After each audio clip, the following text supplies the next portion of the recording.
Hey, what's up? I'm Bridget. Grab your popcorn and buckle your seatbelts. I'm here with Hella Luna. Hey, guys. Hello. Hey. Before we get started with the questions about the group, tell me about yourself. Can I have your name, the instrument you play, and where you were born? Sweet. Let's start with Rush. Yeah, my name's Michael. I play drums, and I was born in Lancaster, Ohio. My name's Mitch. I play bass, and I was born in Columbus, Ohio. My name's Kenzie. I was born in Columbus, Ohio, and I play guitar and I sing. My name is Eric, and I play guitar, and I was born in Cleveland, Ohio. My name is Michael. I play piano, and I was born in Denver, Colorado. How did you guys meet? So it actually started out with Michael and I. I was doing my solo project, so I used to do like a lot of acoustic, like ukulele stuff. I was like a folk singer-songwriter. And then I decided that I wanted to get some players and start playing some music with the whole band. So the intention originally was actually to have like a folky singer-songwriter project that played out with a band sometimes.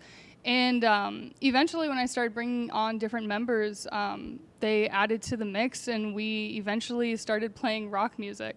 So it's been like quite an evolution to get to where we are now. But yeah, it started out when I was just doing my singer-songwriter stuff. Yeah, no more ukuleles here. Yeah, no more We've moved on ukuleles. from the Maybe ukuleles. one day. I mean, it Maybe could. someday. If you could put some distortion on a ukulele. Yeah, Maybe. yeah. Play rock. Yeah. Well, you guys sounded amazing. So what made you guys want to combine and form this band?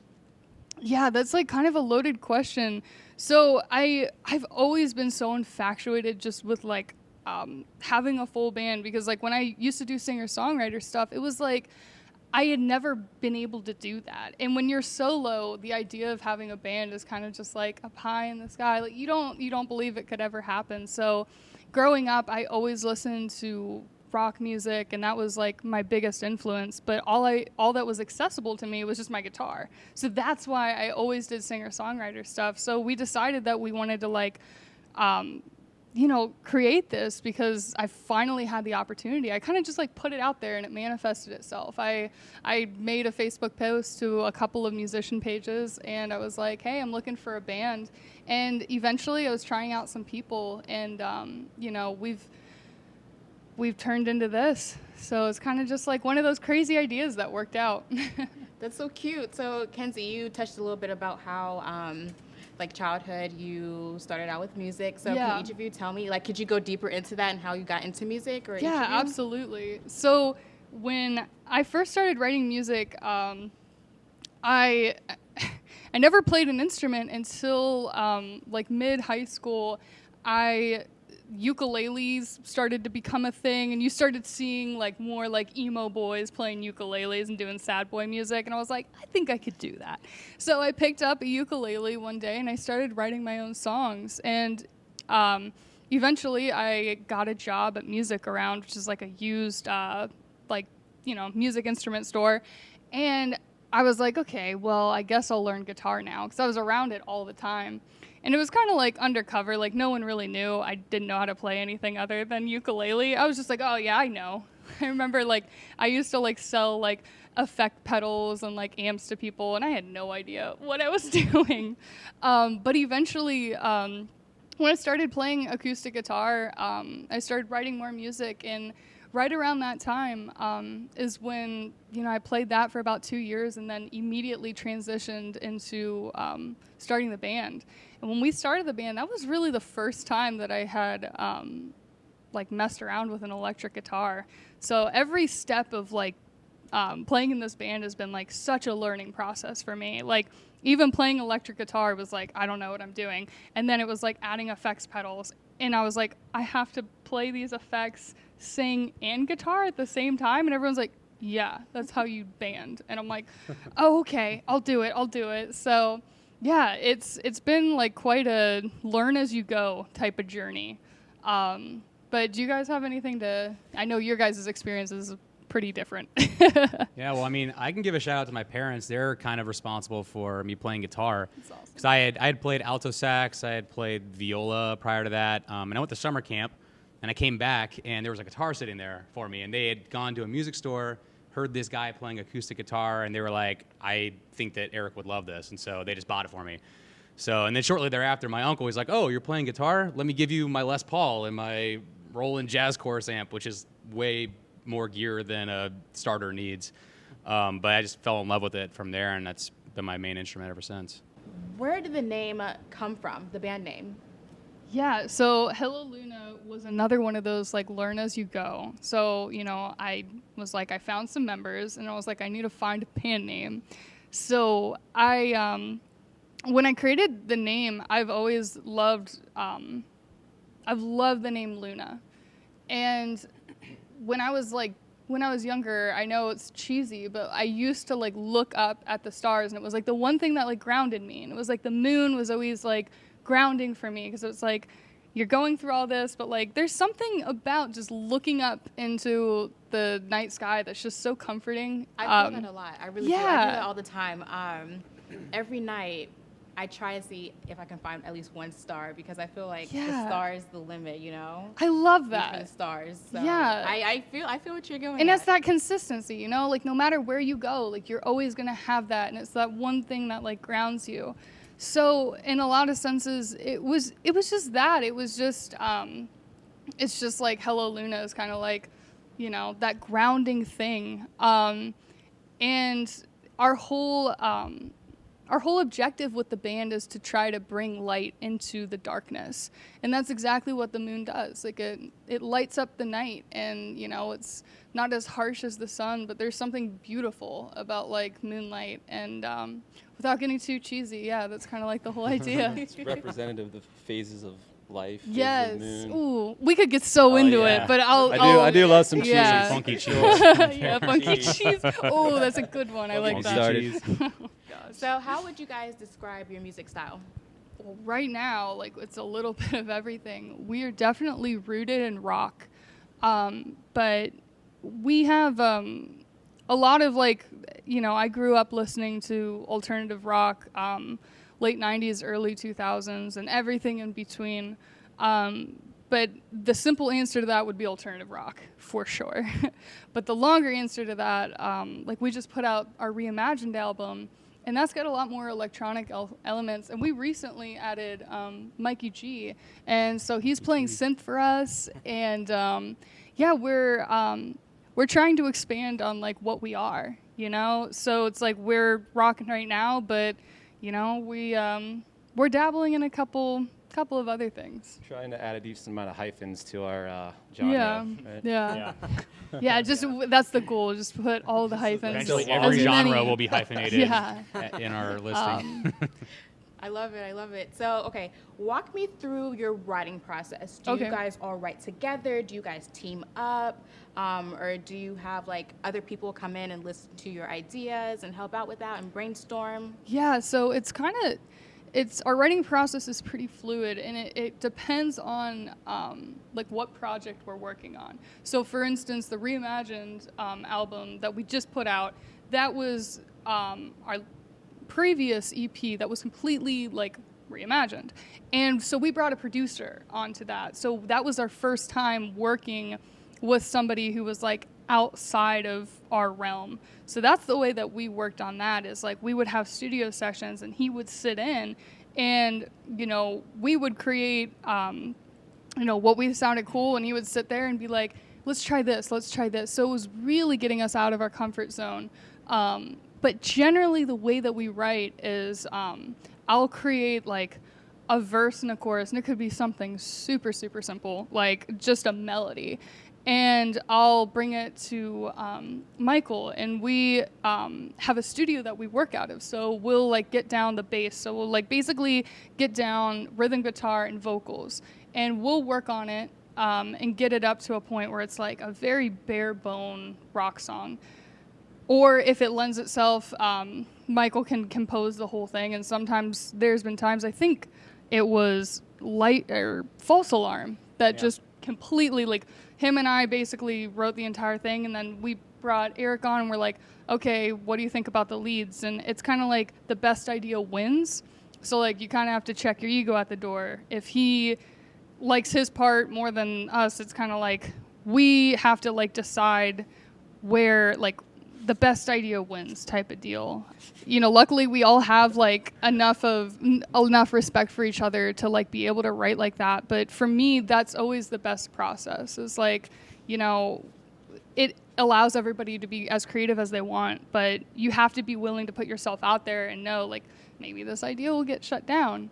But yeah, we're super fortunate to be able to work out of a studio. So like most of the time we are working in the studio.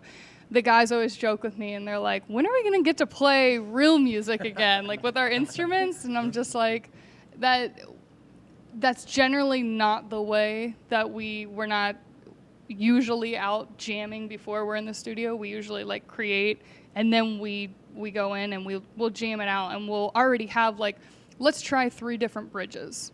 You know, let's see which one sounds cool. And then we'll go, you know, into our, you know, other room and play it out. But yeah, it's multiple different writing processes depending on what we're doing. So the EP that you keep talking about, Yeah. Dear Demons Reimagine, it was so good. Now, can you tell me the inspo behind it? So I love telling this story. It's super fun. Is it? It wasn't to go through it, but it's fun to tell it now. I've already told it like 5 times. Yeah. today. So basically, when we finished writing Dear Demons, we put it out pretty quick, and it was a little quicker than I would wanted to. There was a lot more life that I wanted to add to basically the lyrics and what was behind it, because there was so much emotional energy behind it. So once we were finished putting that out, it was like, okay, what are we going to do next? So my thought was, we'll just put out a quick acoustic album because we have the studio, it'd be super easy. I'm like, whatever. So we start like, you know, tracking it, and I'm just like really in my head about it. And I'm like, it doesn't sound like I want it to. It's not like we were doing like a piano ballad, I think, of Tongue Tied. And I loved it when we played it live. But it just, I don't know, it just didn't transition the way that I wanted it to. So we're part of this arts community called the Milo Arts. And so there's another producer who works like in a building right next to ours. And he just happened to be like strolling through. So he sat in and he heard me, and I was super in my head. I was like, I don't like the sound of this.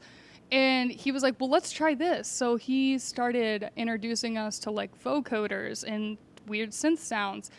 And then because we're neighbors, he just started popping in.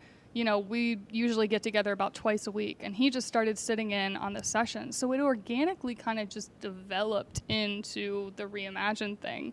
But it's funny because it was originally supposed to be acoustic. But it was probably the first time that I've kind of like had open hands with a project, because I've always like really tried to gain control and like, no, we're doing this. But it just kind of organically happened. And we, of course, had a conversation about it. Like, are we sure we want to do this? Like, we make rock music. Like, this is like so out there. But I was like, you know, this is going to help us to grow. And if we hate it, then we won't put it out.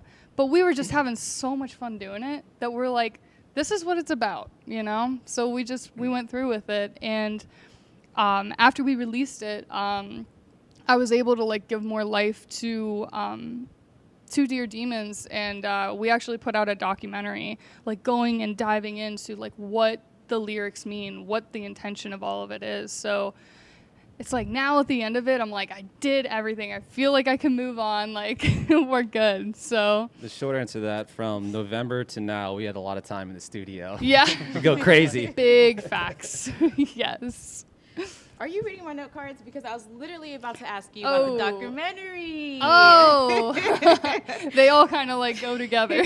So talk to me more about that. It was Yeah. so cool to just see it. Yeah, so the documentary was another one of those things that just kind of organically happened. Another one of those things that was supposed to be small and turned into something bigger. So the intention was just I was going to get in front of a camera, kind of like this, and just tell my story. And like that was it. Like that was the whole thing.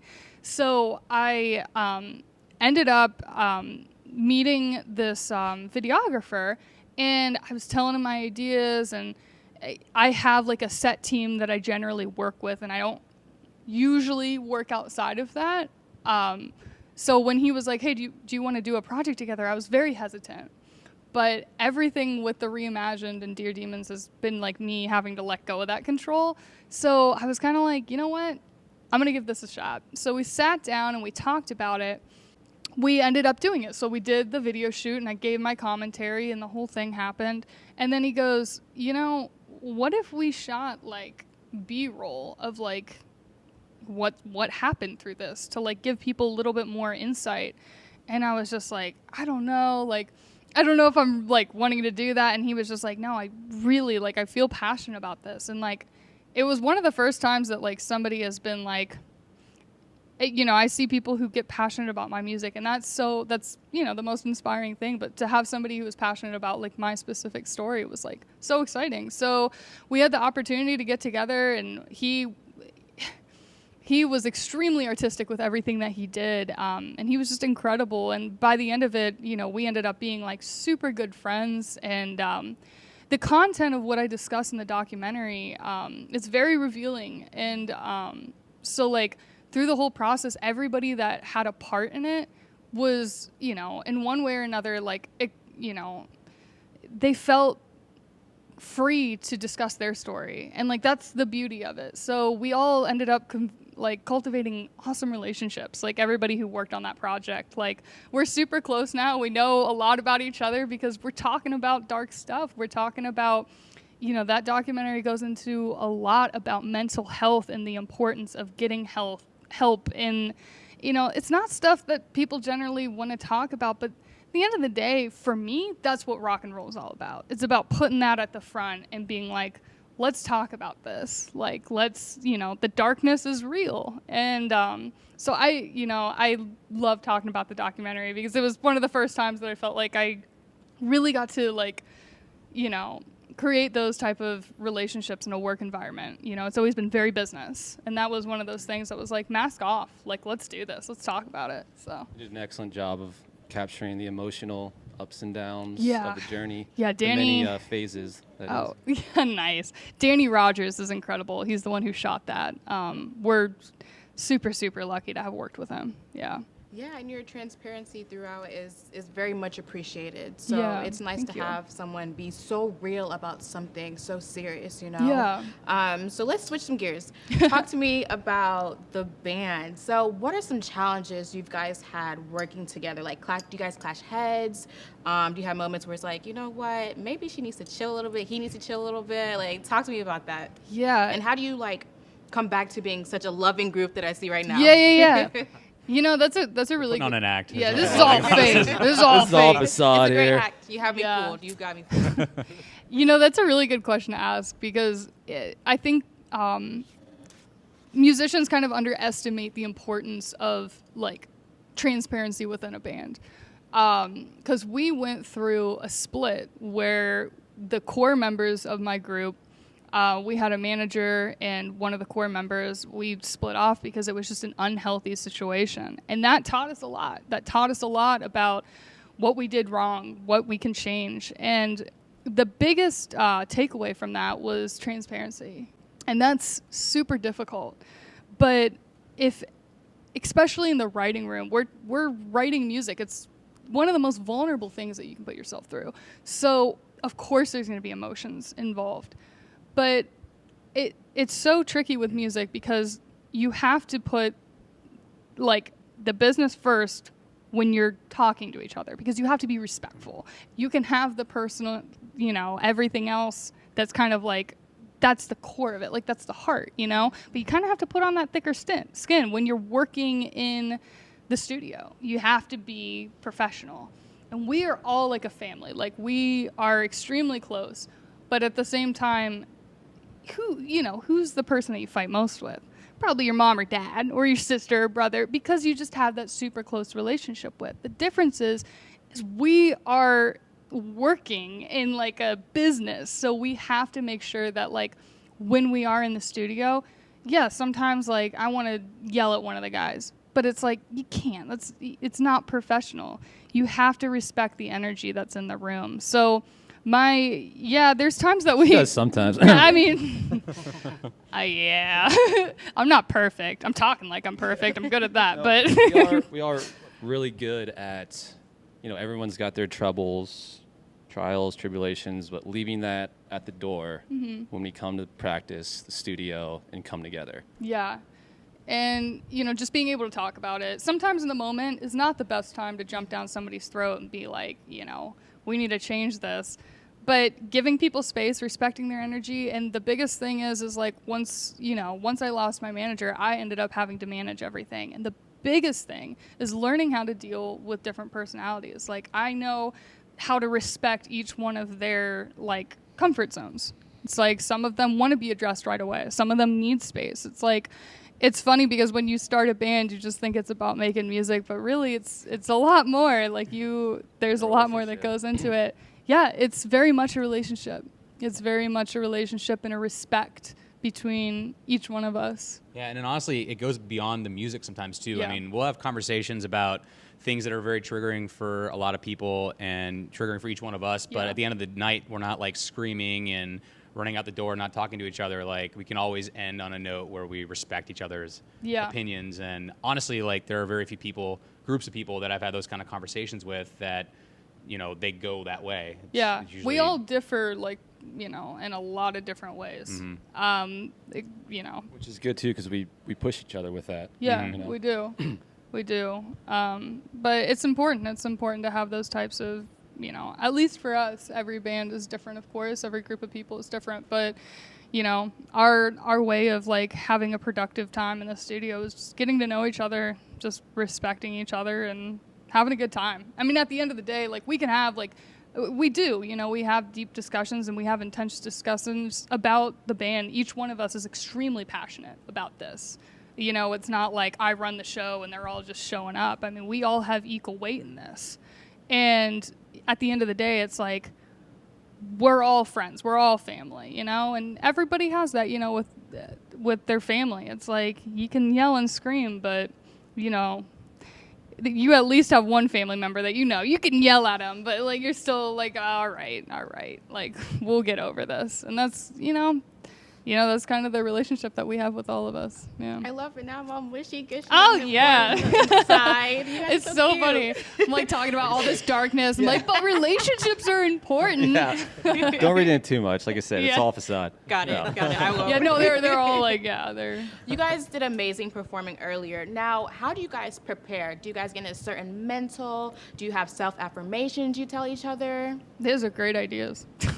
maybe I should start doing Kenzie that. just lays down and, Yeah. and just We have a- meditates or something. I like before I play a show and sometimes after, I like to lay completely flat, and I usually like when I'm not in front of like. I find a quiet place. I don't do this in front of everybody. Dark corner of a it's usually a dark grungy corner. backstage area. And I like to lay flat and close my eyes and just kind of center myself. I know a lot of people who jump up and down and get super hyped, but I really like to like completely center myself and like, kind of get that energy, that calming energy, because I go out on stage and I try to give as much emotion and passion as I possibly can, but I want it to be genuine. So yeah, I try to just clear my head and just prepare. And usually, before we go out and do a big show, we'll go in a huddle and, we'll say a prayer, and then sometimes Mikey brings up a cool song and we'll like sing a verse of a song together and just be goofy, just laugh. Like, we try to just like be happy and laugh, and like that's usually the way that we start our shows. Let's take a look into the future. Okay. What can we look forward to see from you guys? Yeah. So we're really excited right now. We're currently, we've been sitting on a lot of unreleased songs. So we've went through like a poll of like the songs that we've written, and we pulled out roughly, about 5 songs. And we're trying to just get all of them out because we have a whole nother layer of songs that it's kind of like everything's been put on the back burner a little bit with Dear Demons. So this fall and beyond, we're going to be putting out different singles of the material that we've been working on, and eventually work our way up to an EP or an LP, and then focus on the newer stuff. The newer stuff definitely has a little bit different of a flair, but yeah, we're super excited to be putting out new music, and it's stuff that we're all super passionate about. You know, we've written these songs about like two or so years ago, and they were all written around the same time that we wrote Dear Demons, but they just weren't ready to be put out yet. So the future is we're going to be putting out a decent amount of singles throughout the rest of the year and beyond, and eventually we're going through some transitions. So we'll see. It's a little vague, but I'm pretty excited about it. Yeah. Perfect. I'm pretty sure everyone's excited to hear what you guys have in store in the future. Now, how can everyone find you guys? What are your socials?